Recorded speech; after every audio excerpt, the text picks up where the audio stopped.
It was a sunny Saturday afternoon in the small town of Oakville. Two boys, Tim and Jake, were bored at home with nothing to do. "I'm so bored," complained Tim. "There's never anything fun to do around here." Jake suddenly had an idea. "Hey, have you heard the rumors about the old abandoned housing development on the edge of town?" Tim sat up intrigued. "The Forgotten Land?" "What about it?" Jake continued. "I overheard my dad talking about it the other day. Apparently it was built 30 years ago but was never finished when the housing market crashed. No one has been there since.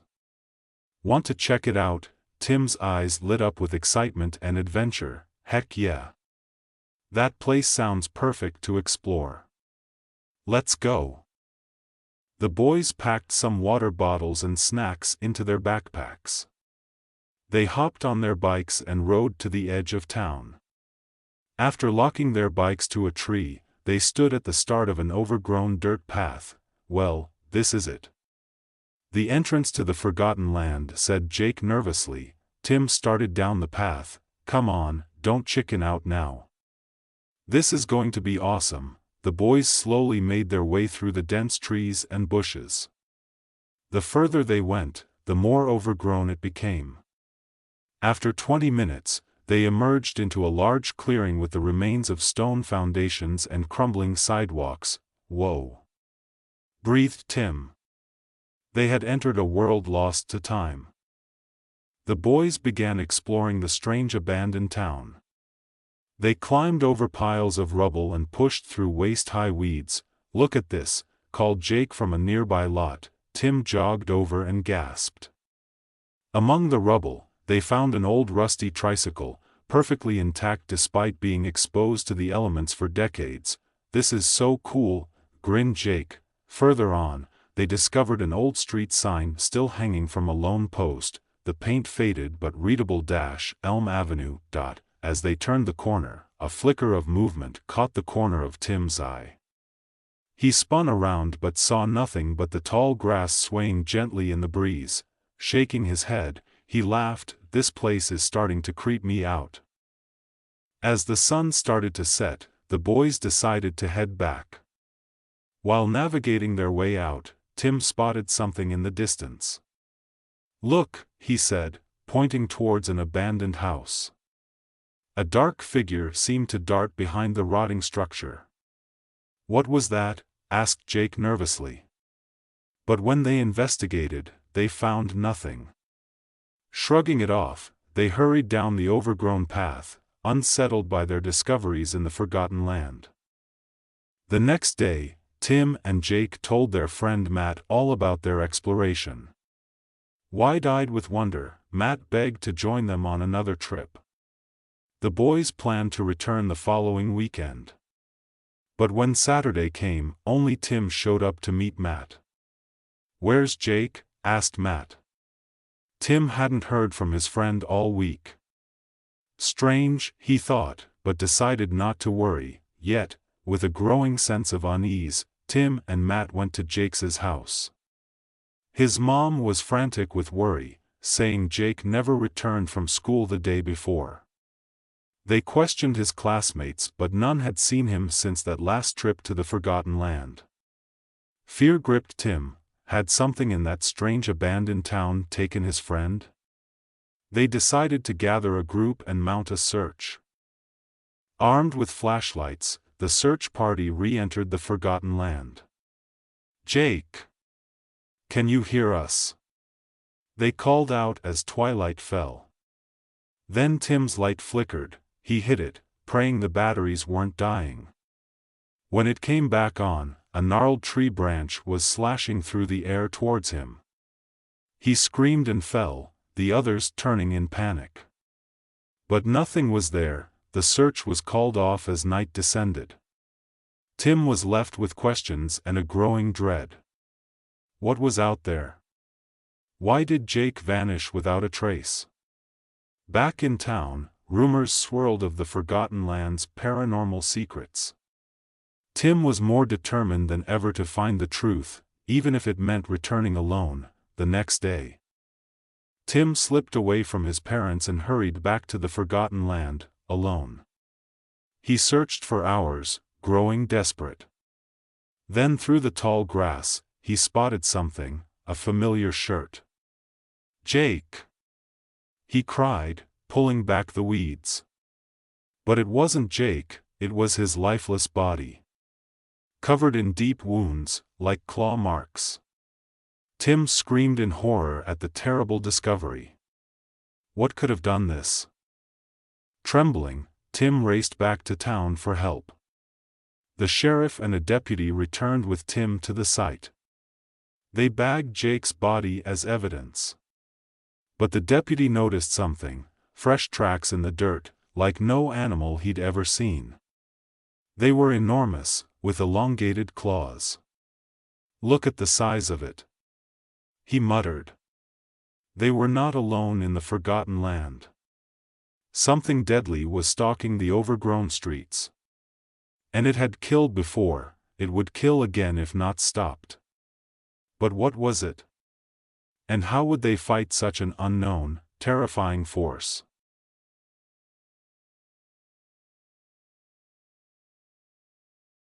Jack and his friends Tom and Michael were bored one afternoon in their small town. They had explored all their usual spots and were looking for something new. "I've heard rumors about an old abandoned area just past the forest called the Forgotten Land," said Jack. "People say strange things happen there. Let's check it out." The boys packed some supplies and ventured into the forest. The deeper they went into the forest, the darker and thicker the trees became. Strange sounds echoed all around them. After nearly an hour of hiking, they arrived at the edge of the forest. Before them laid an old deserted field filled with the ruins of old houses. "Wow, this place is creepy. I wonder what happened here," asked Michael nervously. They cautiously entered the Forgotten Land. As they explored the ruins, the boys noticed everything was overgrown with vines and moss. Old rusty cars were half buried in the tall grass. "Hello? Is anyone here?" called Tom. His voice echoed with no response. Suddenly a crow flapped loudly above, causing the boys to jump. They laughed at their silliness but felt uneasy in the eerie silence. After searching a few more structures, they agreed to head back before dark. On the way back, the clouds rolled in and a cold wind started to blow. The temperature seemed to drop dramatically. "Hurry, a storm is coming," said Jack, picking up the pace. Just then, a bolt of lightning struck a tree near them with a loud crack. The boys screamed and started to run through the forest as rain began to pour. In the chaos, Michael tripped on a root and fell, twisting his ankle with a cry of pain. "Michael, are you okay?" called Tom as he and Jack went back for their friend. Michael gripped his ankle, tears in his eyes from the pain. "I think it's sprained. I can't walk," he sobbed. The rain was now coming down hard and the wind howled. They were lost in the dark, soaked forest with an injured friend. Things were taking a turn for the worse in the Forgotten Land. The three boys huddled under the only tree that provided sparse shelter from the raging storm. Michael's ankle was badly swollen now. "We need to find a way out of here and get help," said Jack grimly. They tried calling for help but their voices were drowned out by the raging storm. After what seemed like hours, the wind and rain began to die down. In the lull, they heard an odd sound in the distance over the rain. A low indistinct moan carried on the wind. The boys went quiet, all thinking they must have imagined it over the storm. But then they heard it again, louder this time. Multiple low, groaning noises were coming from deeper in the forest. What is that?" stuttered Tom fearfully. They hoped it was just the wind but knew that wasn't the case. Suddenly through the trees, they glimpsed flickering lights weaving among the trunks, coming closer. Paralyzed with fear, the boys huddled and prayed it would pass them. The strange moaning and flickering lights seemed right on top of them now. Michael was crying loudly from pain and fear. Jack put a hand over his mouth to muffle the noise. Through the blurry rain, skeleton-like figures slowly emerged from the forest. They were pale and emaciated, stumbling on stick-like legs. But the lights flickered from their hollow eye sockets. The boys saw they were being stalked by the lost spirits of the forgotten land. The spectral figures shuffled closer, drawn by the sounds and life essence of the boys. Jack grabbed a fallen branch, ready to defend his friends. One spirit lunged at Michael with bony claws, but Jack batted it away with a crack. The spirit let out an unearthly wail. Suddenly the whole swarm turned toward the noise, their lights fixing on the boys' position. They were surrounded on all sides by the vengeful ghosts. There was no escape. As the ghosts closed in, a loud growl ripped through the forest, stopping them in their tracks. Crashing through the brush came a massive hulking figure, even more frightening than the ghosts. It was a monstrous wolf-like beast, but its body seemed stitched together from the remains of animals and humans. The Frankenstein-esque creature let out an ear-piercing howl that seemed to scare off the ghosts. It then turned its blood-red eyes to the boys. The boys huddled together in terror as the stitched beast slowly approached them. Its mismatched parts creaked and groaned with each lumbering step. Michael let out a sob, and the creature's head snapped towards the sound, fixing its red eyes on the injured boy. In a flash, it pounced. But Jack leapt up and swung his branch, catching the monster across its saw. It reeled back with an angry howl, buying them a moment. "Run!" yelled Jack, helping Tom lift Michael.